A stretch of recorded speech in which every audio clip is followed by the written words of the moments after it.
Hey folks, this is Bill again. Uh, I'm releasing a couple documents today from my source, as I've discussed and as I've talked about. This is Rev. Michelle Hopkins. Here it is, folks. This is what I've been talking about. They've got a nano kill switch program.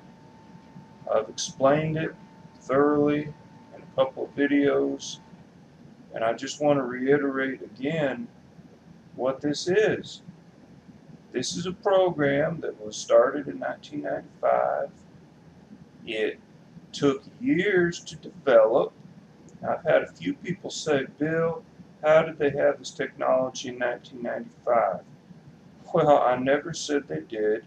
They did not. It took 10 years to even get close to develop, for it to even work. And they've been implementing it and testing it for about 5 years now. It is a nano device. They put it in the food supply, they put it in the water supply, they put it in the bottled water. Some people have said, Bill, people don't drink from the municipal water supplies. I realize that. I never said that's all that they put it in. I mean, I don't know how much more clear I can be. It's like, if we can't process basic grade school comprehension, listening skills, then we really are hopeless. Because I've had a lot of people say just the dumbest stuff. I've had people say, Bill, why are they going to kill 98% of us? I never said that. They're not, for God's sake. They're not going to kill everybody. This is a program implemented. It is a form of crowd control, population control, folks.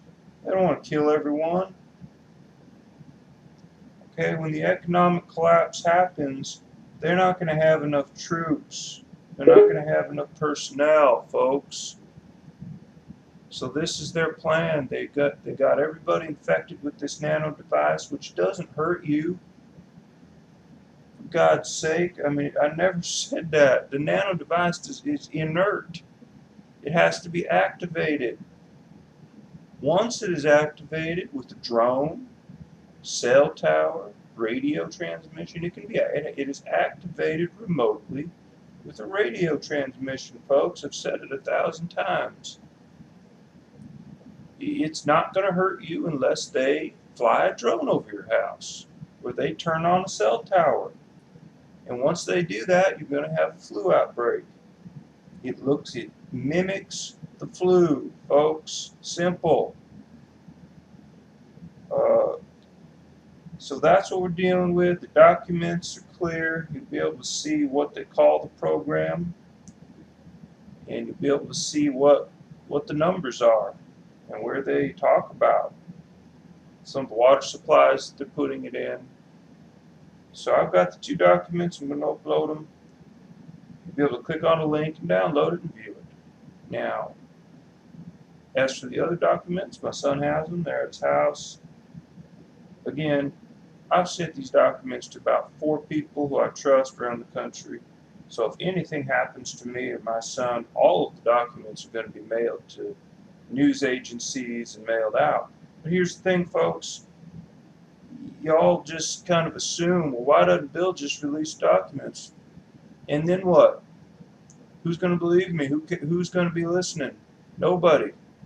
I've got shills. I've got people attacking me from every angle, coming at me. I've got people who don't believe. What does it do that is good for me to release it? No one is listening. I've got to get people to listen. I've got to get this to go viral or get enough of an audience where I feel like I'm safe if I release them. Why do you think whistleblowers don't come forward, folks? Because they know nobody's going to listen. Nobody's paying attention. The news media sure as heck isn't going to listen. And they're just going to end up dead. Okay? You know, Edward Snowden was very, very shrewd and very smart in how he handled himself, and he's alive because of that. But it took a lot. He had to get to Russia. He had to seek asylum. Look at Julian Assange, the WikiLeaks fellow. He's under house arrest in Britain. He can't go anywhere. He was falsely accused of rape in a setup. He was framed. You think this is just a game? All you got to do is go on the internet, release some documents, and people are going to believe you and you're going to be safe? My God, I mean, just the sheer ignorance and naivete of some of the people out there who are listening and responding gives me very little faith in our country.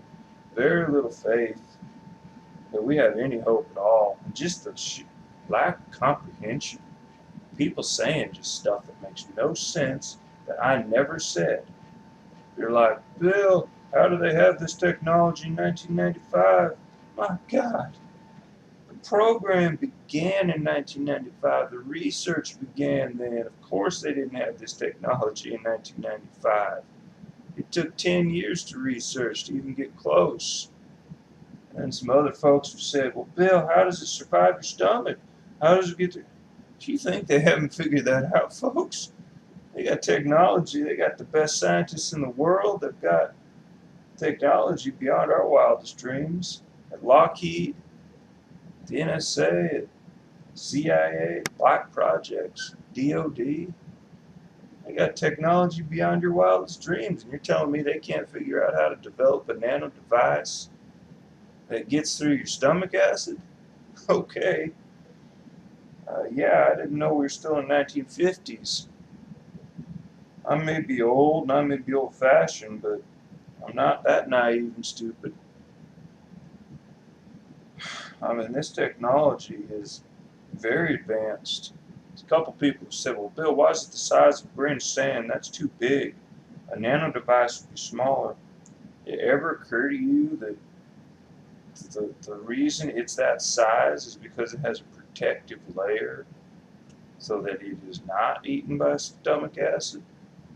The nano device is much smaller than a grain of sand. That is correct.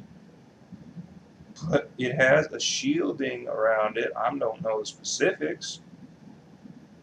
Okay? There's a reason for the way it is. I mean, what?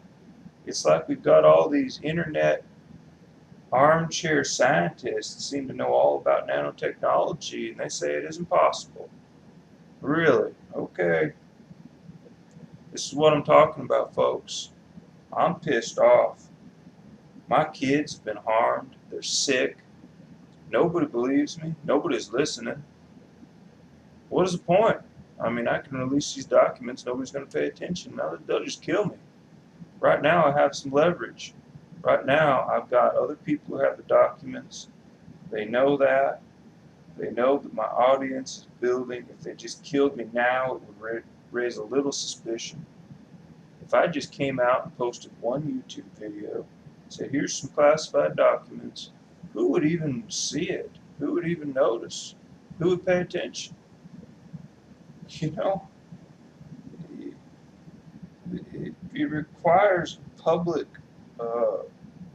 knowledge and public awareness. The news media isn't going to do anything about this at all. If I go to, I already called the news channels and asked them about this and said, hey, I got these documents. You want me to give them to you if you'll put them on the air? They just hung up on me. Good luck, you know, getting any attention from the news media about this. I mean, look at what happened to that Michael Hastings. I was reading that about that. They just killed him. They blew his car up and killed him. Nobody cares. No one pays attention.